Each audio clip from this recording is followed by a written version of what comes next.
அனைவருக்கும் வணக்கம்.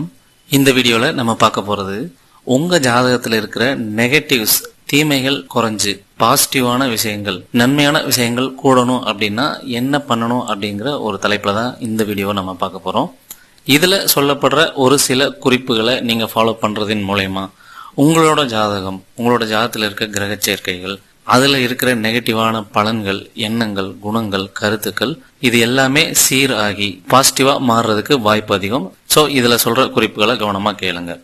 ஓகே, இப்போ முதல்ல உங்க ஜாதகத்துல லக்னம், லக்னாதிபதி, சந்திரன் இந்த 3 விஷயங்களுமே எந்த கிரகத்தின் அடிப்படையில இருக்கு அப்படிங்கறத முதல் சூஸ் பண்ணிக்கங்க. லக்னத்துல எந்த கிரகம் இருக்கு, லக்னாதிபதி எந்த கிரகமா வருது, சந்திரன் எந்த கிரகத்தோட நெருக்கமா இருக்கு, அல்லது டிஎன்ஏ அஸ்ட்ராலஜி படி லக்னம், லக்னாதிபதி, சந்திரன் எந்த கர்மப்பதிவு வாங்கியிருக்கு அப்படிங்கறத பார்த்து ஷார்ட் லிஸ்ட் பண்ணி ஃபர்ஸ்ட் உங்க லக்னம், லக்னாதிபதி, சந்திரனோட நேச்சரை டிசைட் பண்ணிக்கங்க. இந்த விஷயத்த நம்ம உங்களுக்கான துறையை தேர்ந்தெடுத்தல் அப்படிங்கிற ஒரு பிளேலிஸ்ட்ல நம்ம சேனல்லையே இந்த பிளேலிஸ்ட்ல உங்களின் அடிப்படை இயல்பை அறிதல் அப்படிங்கிற ஒரு வீடியோவாவே போட்டிருப்போம். டவுட்னா அதுல போய் பார்த்து கிளியர் பண்ணிக்கங்க. ஓகே, இப்போ லக்னம், லக்னாதிபதி, சந்திரன் இந்த 3 குறிச்சுக்குங்க. அதுக்கப்புறம் தசையாவும் புத்தியாவும் எந்த கிரகம் வருது, எந்த பாவாதிபதி வருது, கூட எந்த கிரகம் சேர்ந்திருக்கு, இதையும் கொஞ்சம் நோட் பண்ணிக்கங்க. அப்போ லக்னம், லக்னாதிபதி, சந்திரன், தசாபுத்தியா வர போற கிரகங்கள், அந்த கிரகத்தோட தன்மை, அப்புறம் அந்த பாவத்தோட தன்மை, இந்த 2 கேட்டகரியில இருக்கிற positives, negatives, ideology, possibility, logic, நேர்மை, இது எல்லாத்த பத்தின சரியான அப்ரோச்சை நீங்க முன்வைக்கணும். ஏன் கருத்து ரீதியா, ஐடியாலஜி ரீதியா சரியான அப்ரோச்சை முன்வைக்கணும் அப்படின்னா, உங்களுக்குள்ள என்ன கருத்து இருக்கோ அந்த கருத்தை பொறுத்து தான் நீங்க திங்க் பண்ணுவீங்க. அந்த ஐடியாலஜியை பொறுத்து தான் உங்களோட தாட் ப்ராசஸ் இயங்கும். அதை பொறுத்து தான் நீங்க வெளியில நடக்கிற விஷயங்களை உங்களை தெரிஞ்சோ தெரியாமலையோ ஈர்ப்பீங்க. அது சார்ந்துதான் சம்பவங்களும் நடக்கும். அப்போ லக்னம், லக்னாதிபதி, சந்திரன் தசாபுத்தியோட கிரக அமைப்புக்கு ஏற்ற மாதிரி உங்களுக்குள்ள ஐடியாலஜி இருக்கும். அது சார்ந்து வெளி உலகத்தோட ஈர்ப்பு விதி மூலயமா தெரிஞ்சோ தெரியாமலையோ கனெக்டடா இருப்பீங்க.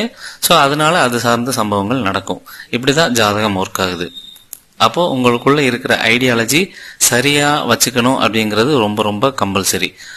அதுக்கு எதுக்கு சார் லக்னம், லக்னாதிபதி அப்புறம் தசாபுத்தி மட்டும் எடுக்கிறோம், மற்ற கிரகங்கள்லாம் ஏன் எடுக்கல அப்படின்னா, இந்த 2 தான் ஒரு மனிதனுக்கு அதிகமான ஆக்டிவேஷன்ல இருக்கும். மற்றது எல்லாமே இருக்கும் தான், ஆனா அதிகமா செயல்பாட்டுல, அதிகமா நடைமுறையில செயல்பட்டுக்கிட்டு இருக்கிற 2 விஷயம், 2 கேட்டகரி அப்படின்னா அது லக்னம், லக்னாதிபதி, சந்திரன், தசாபுத்தி. இந்த 2 தான் அதிகமா நடைமுறையில ஆக்டிவேட்ல இருக்கும். ஸோ அதனால அது சார்ந்த கருத்துக்களை லாஜிக்கா, அன்பா, நேர்மையா, பொறுப்பா வச்சுக்கோங்க.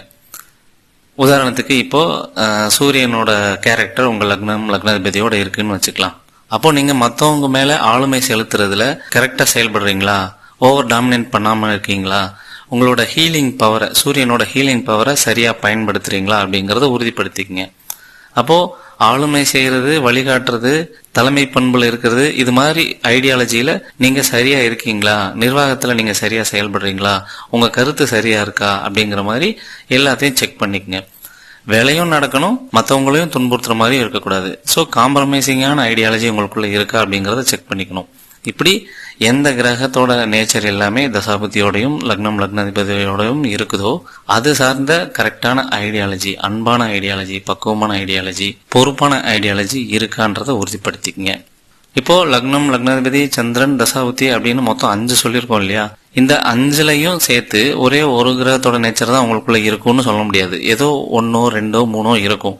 அதை எப்படி ஷார்ட்லிஸ்ட் பண்றது அப்படிங்கிறது தான் அந்த உங்களுக்கான துறையை தேர்ந்தெடுத்தல் அப்படிங்கிற அந்த வீடியோல எக்ஸ்பிளைன் பண்ணியிருப்பேன். ஸோ நீங்க அதை போய் செக் பண்ணி பார்த்துக்குங்க.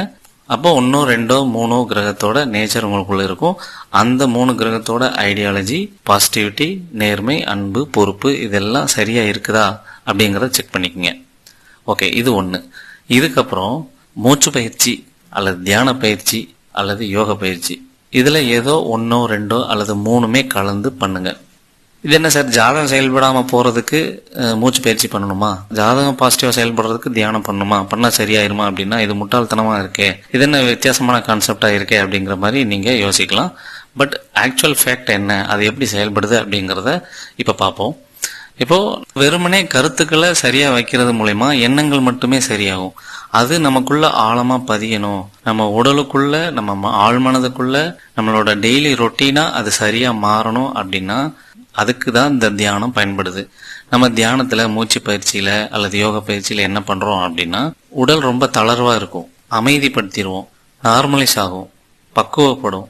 இப்படி அடிக்கடி இந்த தியான பயிற்சி, மூச்சு பயிற்சி, யோக பயிற்சி எல்லாம் பண்ணும்போது உடல் பக்குவப்பட்டதோட இந்த மாதிரியான கருத்துக்கள், எண்ணங்கள் இதுவும் சேரும்போது, பக்குவமான உடலும் சரியான கருத்துக்களும் உள்ள வரும்போது ரெண்டும் இணைஞ்சு உங்களை சரியான நபரா மாத்தும்.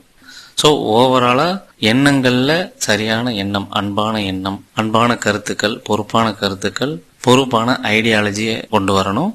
அது போக தியானம், மூச்சு பயிற்சி, யோக பயிற்சி இதை செய்யறது மூலயமா உங்க உடலும் மனதும் பக்குவப்பட்டு அந்த கருத்துக்கள் இன்னும் ஸ்ட்ராங்கா உள்ளுக்குள்ள கன்ஸ்ட்ரக்ட் ஆகும், பில்ட் ஆகும். இதை நீங்க தொடர்ந்து சில காலங்கள் பண்ண இது உங்களுக்குள்ள ஒரு கட்டமைப்பை உருவாக்கும். உங்க மனசுல, உங்க நியூரான்ஸ்ல, உங்க எண்ணங்கள்ல, உங்க மூளையில இந்த கருத்துக்களும் இந்த பயிற்சியும் ஒன்னு சேர்ந்து ஒரு சரியான கன்ஸ்ட்ரக்ஷனை உள்ள உருவாக்கும். ஜாதகம் அப்படிங்கிறது ஆல்ரெடி உங்களுக்குள்ள உருவாக்கப்பட்ட கன்ஸ்ட்ரக்ஷன். அதை உடைச்சிட்டு இப்ப நீங்க பண்ற பயிற்சி, இப்ப நீங்க பண்ற ஐடியாலஜி, நீங்க சிந்திக்கிற கருத்தியல், இது எல்லாமே புது கன்ஸ்ட்ரக்ஷன். அப்போ இதை நீங்க ஸ்ட்ராங்கா பில்ட் பண்ண, தினமும் இதை பில்ட் பண்ண பழைய கன்ஸ்ட்ரக்ஷன் உடைஞ்சிரும். ஆரம்பத்துல அந்த பழைய கன்ஸ்ட்ரக்ஷன் எங்க இடிஞ்சிருவோமோ, எங்க இல்லாம போயிருவோம் அப்படிங்கறதுனால அது தன்னை ஸ்ட்ராங் ஆக்குறதுக்காக இதெல்லாம் வேணாம், இந்த முயற்சி எல்லாம் வேணாம், என்னத்த போய் தியானம் பண்றது, நியாயம் தர்மம் பேசுனா காசு வருமா, அன்பா இருந்துட்டா காசு வருமா அப்படிங்கிற மாதிரி நிறைய லாஜிக்கு, நிறைய திங்கிங், நிறைய வெளியிலிருந்து வர்ற தகவல்கள், இது எல்லாத்தையும் வச்சு பழைய ஐடியாலஜியே உங்களுக்குள்ள கன்ஸ்ட்ரக்ட் ஆகி ஸ்ட்ராங் ஆயிடும். ஸோ புது முயற்சியை பண்ணும்போது ஸ்ட்ராங்கா, நம்பிக்கையா சில காலத்துக்கு தொடர்ந்து பண்ணுங்க. அது உங்க லைஃபை மாற்றும். ஸோ சரியான கருத்தியல், தியானம், யோக பயிற்சி இது ரெண்டும் உங்க மனசையும் உங்க உடலையும் தயார்படுத்தி உங்களுக்குள்ள இருக்க பழைய ஜாதக அமைப்பு, பழைய கர்மாவை கொஞ்சம் கொஞ்சமா மாத்தி பாசிட்டிவான நபரா நீங்க மாறுறதுக்கு முழுமையா ஹெல்ப் பண்ணும். அடுத்த வீடியோல வேற ஒரு டாபிக் பத்தி பார்க்கலாம். இந்த வீடியோ பத்தின கமெண்ட் பாக்ஸ்ல போடுங்க. உங்களுக்கு வேலை தொழில் சம்பந்தப்பட்ட கைடன்ஸ் வேணும் அப்படின்னா நம்மளை தொடர்பு கொள்ளுங்க. ஒவ்வொரு கிரகமும் உங்க ஜாதகத்துல எப்படி இயங்குது, என்ன பாசிட்டிவ், என்ன நெகட்டிவ், என்ன பாசிபிலிட்டி, அதை சரியா எப்படி கொண்டு போகலாம் அப்படிங்கிற டீடைல்டு ஆடியோ ரெக்கார்டட் வேணும் அப்படின்னா நம்மளை தொடர்பு கொள்ளுங்க. நன்றி.